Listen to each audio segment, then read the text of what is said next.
ગત ગુરુવારે કેન્દ્રીય એજન્સી સીબીઆઈ દ્વારા જામનગરના જાણીતા ચાર્ટર્ડ એકાઉન્ટન્ટ કમલેશ રાઠોડની જયપુરથી ધરપકડ કરી લેવામાં આવી હતી।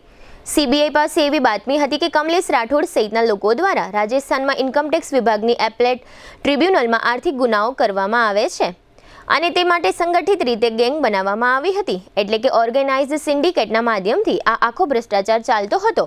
એવી બાતમીના આધારે સીબીઆઈ આ મામલામાં જામનગરના કમલેશ રાઠોડ સહિતના 4 લોકોની ધરપકડ કરી છે, જેમાં એક મહિલા અધિકારીનો પણ સમાવેશ થાય છે।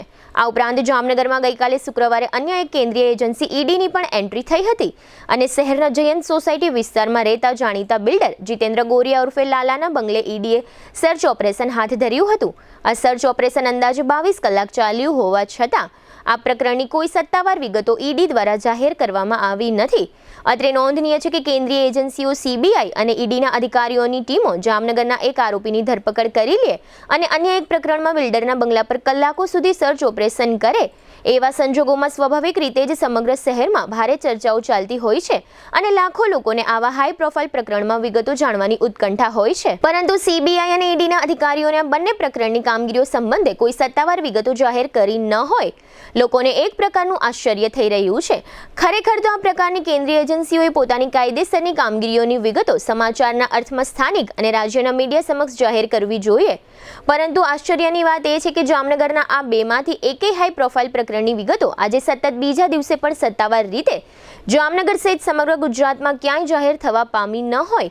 આ બંને કેન્દ્રીય એજન્સીઓની કામગીરીઓ અને કામ કરવાની પદ્ધતિઓ અંગે લોકોમાં જાતજાતની ચર્ચાઓ અને શંકા-કુશંકાઓ પ્રવર્તી રહી છે। આવું ન બને તે માટે દરોડા એજન્સીઓએ પોતાની કામગીરીની સત્તાવાર જાહેરાત કરવી જોઈએ એવો લોકોનો મત છે। આ ઉપરાંત બિનસત્તાવાર રીતે એવું ચર્ચાઈ રહ્યું છે કે સીબીઆઈએ જે ચાર્ટર્ડ એકાઉન્ટન્ટની ધરપકડ કરી છે તેના વાલકેશ્વર ખાતેના ફ્લેટની સીબીઆઈની ટીમે મુલાકાત લીધી હતી અને ફ્લેટની ઝડપી દરમિયાન અમુક લાખની રકમ કબજે કરીને સીબીઆઈના અધિકારીઓ જતા રહ્યા છે। આ ઉપરાંત જયંત સોસાયટીના ઈડીના સર્ચ ઓપરેશન અંગે પણ બિનસત્તાવાર રીતે એવું ચર્ચાઈ રહ્યું છે કે જીતેન્દ્ર ગોરિયાના બંગલાના સર્ચ ઓપરેશન બાદ ગઈકાલે શુક્રવારે સાંજના સમયે ઈડીના અધિકારીઓએ એક હોટેલની મુલાકાત લીધી હતી અને આ હોટેલ સંચાલન સાથે સંકળાયેલા એક મહિલાની પૂછપરછ કરી હોવાનું કહેવાઈ રહ્યું છે। આ ઉપરાંત શહેરમાં એવી પણ ચર્ચાઓ પણ છે કે ઈડીના અધિકારીઓની ટીમ પટેલ કોલોનીમાં કોઈ એક એપાર્ટમેન્ટમાં પહોંચી હતી।